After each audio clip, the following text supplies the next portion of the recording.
La FIC vous présente L'important, c'est vous.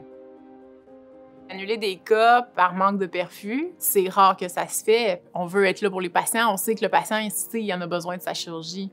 Mais si on est tous à terre, il n'y en aura plus de chirurgie. En fait, le travail de perfusionniste, principalement, c'est en salle d'opération. Je conduis la machine cœur-poumon artificielle.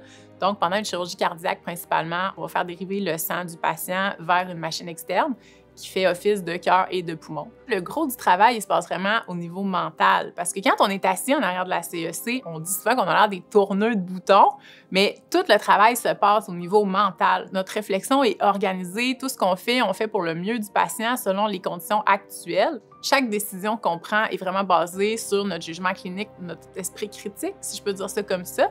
Les conditions de travail comme perfusionniste, en fait, le plus difficile, ce qui revient vraiment souvent là, quand on discute entre collègues, c'est vraiment la garde. Selon les centres, on peut en faire entre 1500 puis plus que 3000 heures par année. Fait que, c'est quand même beaucoup. Là, on parle d'une garde aux 2 jours, une fin de semaine sur 2 dans certains centres. Il y a des endroits qui, temporairement, ils sont de garde 24/7 pendant des semaines, voire des mois. Fait que ça devient très, très, très épuisant parce que on ne travaille pas nécessairement toujours ces heures-là, mais c'est très, très limitant, dans le sens qu'on ne peut pas être à plus de 30 minutes de l'hôpital, on peut pas se dire on va aller souper, on va aller faire l'épicerie, on va aller faire de la randonnée. C'est très, très limitant dans la vie personnelle, en fait, puis dans la vie sociale aussi. La garde, on sait que ça vient avec le métier, je veux dire, ça, on s'en attendait, mais quand on s'embarque là-dedans, dans notre esprit, l'équipe est complète, donc la charge de garde est répartie équitablement entre, exemple, 10 ou 15 personnes.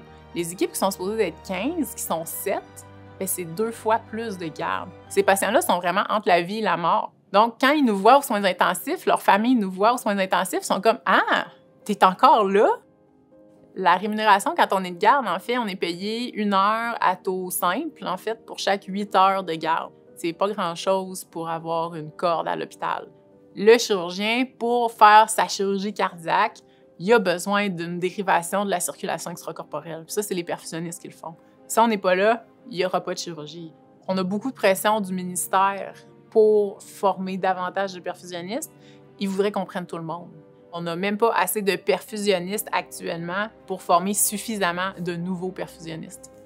C'est sûr qu'à un moment donné, tu as beau essayer de donner ton 110 % tout le temps, quand tu es rendu à 10 % de batterie, là, ça le fait plus, là, 110 %. Là.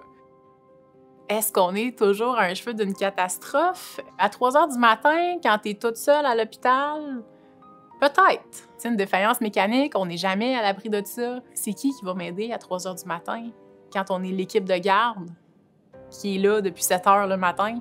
On fait toujours nos listes de vérification avant de commencer, même à 3 heures du matin, c'est certain. Mais je veux dire, une défaillance mécanique? Est-ce que je vais être aussi alerte mentalement pour la voir venir? Ou est-ce que je vais seulement m'en rendre compte une fois que ça va être fait? La ligne, des fois, est mince. Comme solution, ce qu'on pourrait faire, c'est des corps alternatifs, des corps qui finissent un petit peu plus tard pour pouvoir justement permettre d'absorber les salles qui dépassent, les urgences qui arrivent le soir. Peut-être proposer à des gens, s'il y en a qui veulent faire la fin de semaine, avoir un congé dans la semaine pour essayer justement de faire des urgences, parce que des urgences la fin de semaine, il y en a tout le temps. On n'a aucun contrôle là-dessus, donc est-ce qu'on aurait besoin d'équipes la fin de semaine qu'on pourrait peut-être libérer un peu la semaine pour permettre de faire ces urgences-là avec des équipes qui sont reposées, qui sont disponibles, qui sont fraîches, qui ne sont pas de garde, qui n'ont pas déjà fait leur semaine en entier avec des nuits blanches au travers?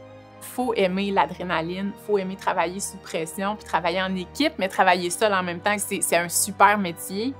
Mais pour inciter des gens à venir là-dedans, faut améliorer les conditions de travail. Les jeunes qui rentrent dans le réseau de la santé, le réseau est pire qu'il était. Ça va pas en s'améliorant, donc va vraiment falloir travailler fort pour avoir de la rétention à ce niveau-là. Mais la relève est là. Est-ce que la relève va rester? Ça, c'est une autre question. La FIC vous a présenté L'important, c'est vous, parce que nos conditions de travail sont vos conditions de soins.